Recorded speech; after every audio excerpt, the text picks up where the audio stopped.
यहाँ पर हमारे पास एक चर वाले रैखिक समीकरण है और जनरली तुम देखने जाओगे इसका बहुत ज़्यादा इंपॉर्टेंस होता है मैथ के बेसिक्स में। अगर बात करेंगे, अगर मैथ सीख रहे हो तो निश्चित तौर पर ये समीकरण तो आना ही चाहिए। किस प्रकार से हल करते हैं आओ जरा हम बात करते हैं। तो पहला समीकरण है, यहाँ पर ये दिया है हमारा x+3। रूल हमारा क्या कहता है, अगर यहाँ पर लिखा हुआ है x+3, चर को एक तरफ रखते हैं और अचर को एक तरफ रखते हैं। चर बोले तो x y z और अचर का मतलब होता है 1 2 3 4 5, जो भी संख्या है वो अचर कहलाता है।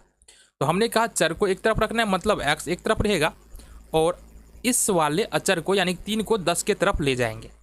अब नियम यह है कि अगर ये 3 प्लस में है तो दूसरी तरफ जाने के बाद माइनस में, दूसरी तरफ किधर, बराबर के दूसरी तरफ, बराबर के दूसरी तरफ जाने के बाद माइनस में होगा, और यदि माइनस में है तो बराबर के दूसरी तरफ जाने के बाद प्लस में होगा। कैसे, यहाँ पर 10 माइनस का 3 हो जाएगा। तो यहाँ से अपना उत्तर जो निकलेगा वो कितना निकलेगा, 7। एक दूसरा क्वेश्चन हम उदाहरण में देख लेते हैं। जैसे यहाँ पर आ जाए तुम्हारे पास y-3 बराबर 7, तब आंसर क्या हो जाएगा, ये y जो है माइनस में है, इसको इस तरफ ले जाएंगे। हमने कहा साइड चेंज करने के बाद जो माइनस है वो प्लस हो जाता है। 7 + 3 बराबर ये हो जाएगा हमारा 10।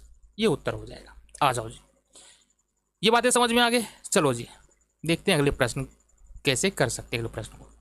अब यहाँ पर क्या कहा जा रहा है, देखो जरा, यहाँ पर एक 2x है, +5 है, +15 है। रूल वही है कि चर को एक तरफ रखना है और अचर को एक तरफ रखना है, लेकिन सबसे पहले जो अकेला अचर है ना उसको ले जाएंगे दूसरी तरफ। तो अकेला अचर क्या है, यहाँ पर कहने का मतलब क्या है कि यहाँ पर देखो 2 और x, यहाँ पर जो चर और अचर गुना के रूप में मिला हुआ है, और ये 5 जो है ना वो अकेला अचर है। इसका मतलब सबसे पहले अपन क्या करेंगे, 5 को इस तरफ ले जाएंगे। तो पहले हमने बताया कि 5 को इस तरफ कैसे ले जाना है। ये होगा 2x 15 और 5 प्लस में है तो दूसरी तरफ जाके माइनस में हो जाएगा ये 5। अब देखो यहाँ से ये हो गया हमारे पास 2x और 15 में से 5 घटा देंगे तो ये हो जाएगा हमारे पास 10। ये बातें समझ में आ गई। अब देखो 2x का मतलब क्या है कि ये होता है 2 गुने x। 2x का मतलब क्या होता है, 2 गुने x।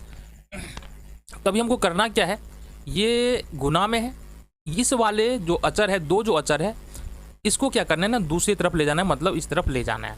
अगर x बराबर यहाँ से लिखना चाहेंगे तो ये हो जाएगा हमारा 10 और ये आ जाएगा नीचे में 2, 2 पंचे 10। इस तरह से तुम्हारा आ गया उत्तर 5। ऐसे कर सकते हो सॉल्व। आ जाओ तीसरे नंबर का प्रश्न देखते हैं, थोड़ा सा यूनिक है, कैसे कर सकते हैं। अगर इस तरह का प्रश्न तुमको दिया है तो सबसे पहले हमको करना क्या है, सबसे पहले हमको करना ये है कि क्रॉस मल्टीप्लिकेशन कर लो। क्रॉस मल्टीप्लिकेशन का मतलब कोना कोनी गुना होता है, मतलब 2 का गुना यहाँ पर होगा x+3 के साथ, 2 का गुना x+3 के साथ, देन 5 का गुना 1 के साथ। 5 का गुना करना है ना, 5 का गुना 1 के साथ, ऐसे। तो अभी ये हो गया हमारा। अब क्या करें आगे, तो गुना करो ना, 2 को x से गुना करोगे ये होगा 2x, प्लस 3 को 2 से गुना करोगे तो ये होगा 6 और प्लस में है हमारा 5। देन जैसा कि हमने यहाँ पर बताया इस रूप में हमको आगे बढ़ना है। इस तरह से कैसे, 2x हो जाएगा, हमने कहा था जो अकेला अचर है उसको दूसरी तरफ ले जाओ। यहाँ पर 6 है, 6 को दूसरी तरफ ले जाएंगे, ये हो जाएगा 5 और माइनस का 6। यहाँ से बच जाएगा हमारे पास 2x और माइनस का 1, -6 है प्लस 5 है तो माइनस का 1 होगा। अब यदि हम x बराबर यहाँ से लिखे, 2 और x गुना में है, अगर 2 को दूसरी तरफ ले जाएंगे तो वो -1 के भागा में चला जाएगा, तो -1 और बट्टे में 2। ये तुम्हारा उत्तर हो गया। अब आ जाओ फाइनली एक प्रश्न और है हमारे पास, इसको देखते हैं हम लोग कैसे कर सकते हैं। आओ समझते हैं।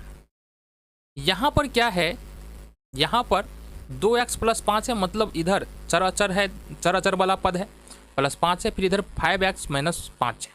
कैसे कर सकते हैं, सेम यहाँ भी वही तुमको करना है, चर को एक तरफ रखना है और अचर को एक तरफ रखना है। पर रखेंगे कैसे ये तो बताओ। बिल्कुल आसान है, ये 2x को अपन इधर उठा कर ले जाते हैं और इस -5 को इधर उठा कर लाते हैं। तो देखना हमने कहा 5x का 5x हो जाएगा, 2x प्लस में है तो दूसरी तरफ ले जाएंगे तो माइनस में 2x हो जाएगा। ये 5 है तुम्हारा और ये -5 है, -5 को अगर इधर उठा कर ले जाएंगे तो प्लस में 5 हो जाएगा साइड चेंज करने के बाद। आ जाओ 5x में से 2x, अब देखो x के बदले में x और इस 5 में से 2 घटा देंगे और तो हो जाएगा हमारा 3x। 3x बराबर हो जाएगा 10। देन अब ये x का मान चाहिए तो 3 और x गुना में है, यदि x बराबर लिखना चाहेंगे तो गुना में है, इस तरफ आने के बाद ये भाग में हो जाएगा, ये हो जाएगा 10/3। तो इस प्रकार से हम जो एक चर वाले रैखिक समीकरण है उसका हल निकाल सकते हैं।